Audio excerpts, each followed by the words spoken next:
Hey everybody, welcome back to my channel. I'm the Mellow Mama, and today I'll be talking all about the benefits of a 3 to 5 year age gap between pregnancies and children. If you're new here, what's up? I'm Kate. I talk all things conscious living and conscious respectful parenting with the help of lots of great books, resources, and of course my own experience as a mom. Before starting this discussion, I have to address the obvious, which is that all things that revolve around parenthood, motherhood, labor and delivery, pregnancy, child spacing, right, conception are personal to a lot of people. They might feel very sensitive. This conversation in particular might feel sensitive, but I want to remind you, if you're watching or if you're watching for the first time, that everything that I share comes from a completely objective point of view, where I am simply trying to educate, empower, uplift, and inspire whoever is listening and watching. The reason I say I teach all things conscious living first and all things conscious respectful parenting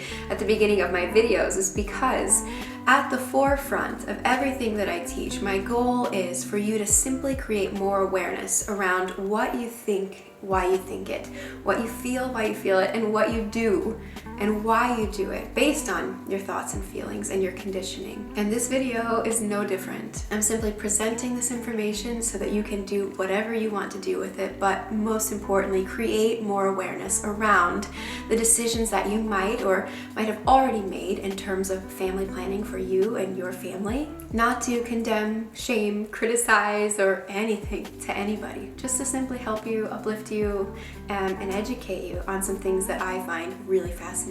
And not to mention that might make your experience, which is also a huge goal of mine, better as parents. With that said, if you're watching this and you're like, I did not follow this advice, I was like, I'm gonna knock my babies out back to back to back, I've heard that a million times. It's okay. My older brother is only 1.5 years older than me. My younger siblings are twins, right? There are circumstances where like this just is not going to work for you, or it's not going to serve your family, or it's just not in the cards, or things happen, right? And we have children whenever they're ready to come.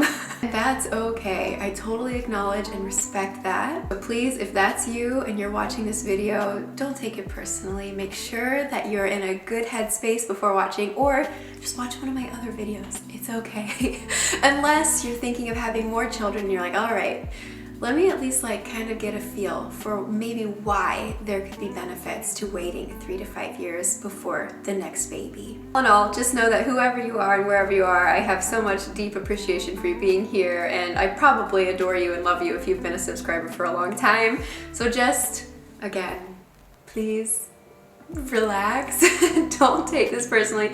Don't take it to heart. Remember that it's objective, insightful information that could be helpful to so many people. And also, if you really want to keep an open mind and you have had children really close in age, I want you to, if you can, objectively assess some of the things in your own household dynamic, and if it rings true for you or not. It might not. Some of the things that I'm going to mention today, you might be like, it doesn't apply to my kids, or it doesn't apply to me. I feel like this or that or the other, or they look like this, that, or the other. Our health was like X, Y, and Z.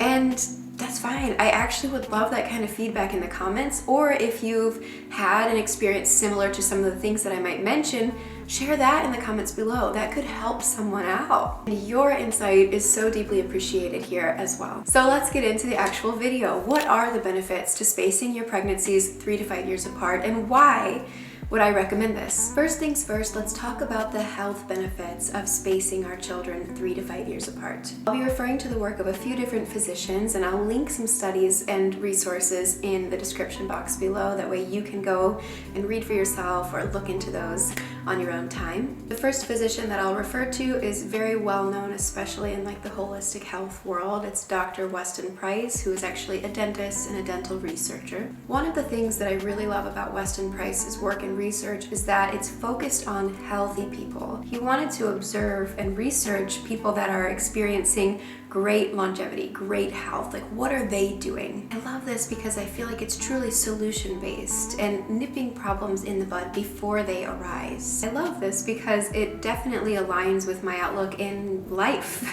for most things, right? I wouldn't take advice from a personal trainer that's not in excellent physical shape. I would want to learn from someone that is in great health, in great shape, that their metabolism is thriving and they have a specific aesthetic that I think looks incredible. I wouldn't take advice on building an online course from someone that has never done it. In fact, I wouldn't even take advice from someone that's built an online course and structured it but not had a lot of great sales success. I would want to talk to the person that's had a great thriving online business with their online course, right? And I love any sort of health information that starts with that perspective in mind. What's working well? How do healthy people become healthy people, and how have they done that over generations? With that in mind, I highly recommend his work and the book Nutrition and Physical Degeneration. So what does Weston Price actually say about child spacing? The short of it is that not only was it sort of culturally taboo in a lot of traditional cultures to have children sooner than the 3-year mark, but also, traditionally speaking, many tribes would space their children 3 to 5 years. The main point of this was to help the mother restore her minerals. Weston Price also refers a lot to the weaning process, breastfeeding, and how that falls in line, but I really like to just drive it home that the main principle here is a larger age gap between pregnancies. There's so much more to be said about his work, research, and findings, but I'm going to link all that stuff below so that you can, on your own time, dig more into that. In fact, one of the things I enjoyed listening to most was a podcast episode from the Weston Price website. The podcast is called The Wise Traditions Podcast, and this woman does such a wonderful job elaborating on this concept. Her name is Sally Fallon Morell, so I'll link that in the description box too. And with Weston's work, there is an observation here between both, again, the health of the next child and also the health of the mother. But let's talk a little bit about what he's referring to. What is going on with the health of mama? According to Dr. Robert Thompson, who is an OBGYN, over the course of a 265-day pregnancy, a baby will take over 4 pounds of minerals from the mom. That's about 10% of her entire mineral supply. And evidence has shown that that actually increases based on the closeness of the pregnancies. There's also an interesting March of Dimes study that says the following: pregnancies that start less than 18 months after birth are associated with delayed prenatal care and adverse birth outcomes, including preterm birth, neonatal morbidity, and low birth weight.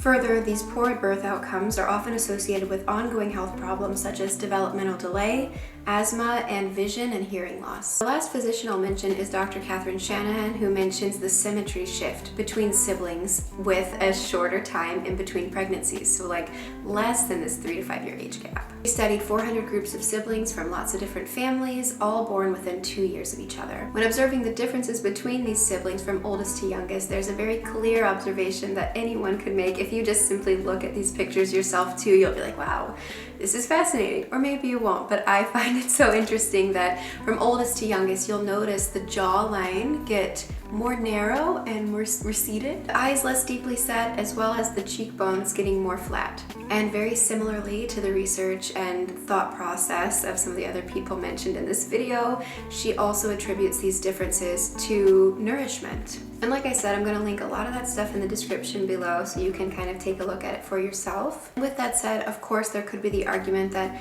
nourishment might just be the key. Restoring your minerals, right? Making sure that you are nutritionally very, very healthy and ready to go to conceive and have another very healthy baby in pregnancy. Absolutely, some of these differences or these symmetry shifts could occur in a 3 to 5 year age gap depending on the nourishment of the mom. But based on most of this research, I find it hard to argue that it's a better decision to take less time to restore those things, to get into optimal health. But let's get into my favorite part of this conversation, which is the psychological well-being of both mother, child, and of course, actually, the whole family unit. There are some obvious advantages to spacing your children 3 to 5 years apart in terms of your mental health as a parent. Having an existing child that is 3 or older when having a newborn in the household is going to make things a lot easier in a lot of ways. For your baby, first and foremost, they'll be able to understand and process this very big shift that's kind of hard for everyone anyway, but especially difficult for someone under the age of 3 to quite grasp.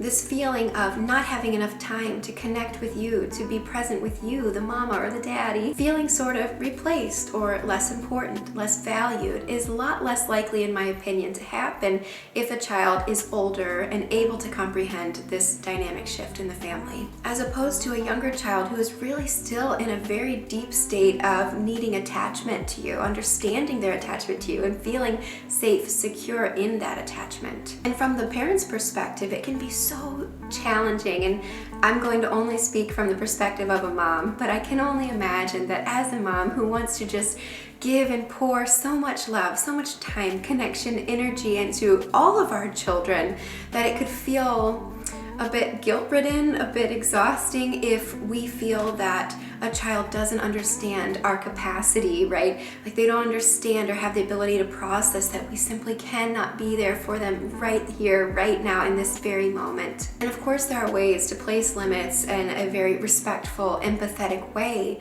but I feel that it might be easier if our child is slightly older when a new baby is introduced, so that they can understand a little bit better that absolutely there's no threat to our connection here and our bond and our attachment. We just have a new person to love on and care for. Not to mention that also could be done together. When you have an older child, and obviously not to say that your 3-year-old is going to be changing diapers or feeding the baby, right? But they might have a lot more of an interest in doing that at an older age, which could potentially take some of the stress off, some of the guilt, some of the heartache that might come with this sibling shift, this new family dynamic. In general, more autonomy, more independence means more undivided attention to this new child, and also less tension in terms of the family dynamic for everyone, feeling less spread thin and more available. One thing that I really don't see mentioned a whole lot is the dynamic of a marriage when it comes to having children and adding children to a family. I think it goes without saying that intimacy is crucial and a very important aspect, and no matter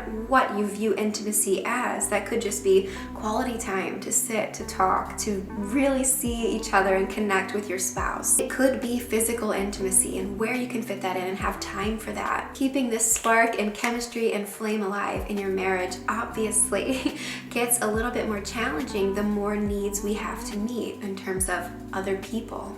And again, with a 3 to 5 year age gap, I find personally having a 4.5-year-old little boy and being pregnant for the second time now, that this might be something that's also easier to manage, think about, and plan for, especially if you are fortunate enough, like we are, to have family close by that will gladly be caring for the grandchildren. The difference in age kind of makes it even easier for people caring for your children to take them on, to be able to sort of divide and conquer in terms of the baby's needs and the older child's needs. That way there could potentially be more of an opportunity for alone time, for closeness and intimacy with you and your partner. And utilizing that same sort of divide and conquer mentality with your spouse when it comes to raising your children. For example, if you have an older daughter and you want daddy-daughter dates to happen, that would be an awesome opportunity for you to just be alone and connect with baby, and for them to be alone and connect with one another. Not saying that this couldn't happen if your child is a little bit younger, but it's also something that feels really, really good for that older child. Sleep is also a huge factor when it comes to mental health for parents, and I find that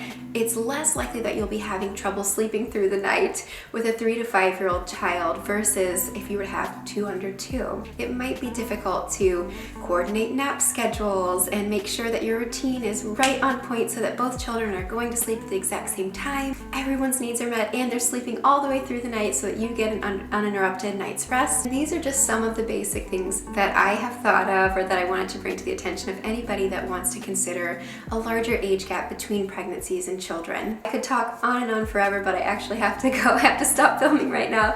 But I hope that you've enjoyed watching this. I hope it's been educational and insightful for you, maybe thought-provoking. Please leave your comments below. Give this video a thumbs up, subscribe, and look out for more videos. If you haven't already, check out my course at themellowmama.org, all about parenting and reparenting in a conscious way. Follow me on Instagram at themellowmama, and I will see you guys on the next video. Thank you so much for watching.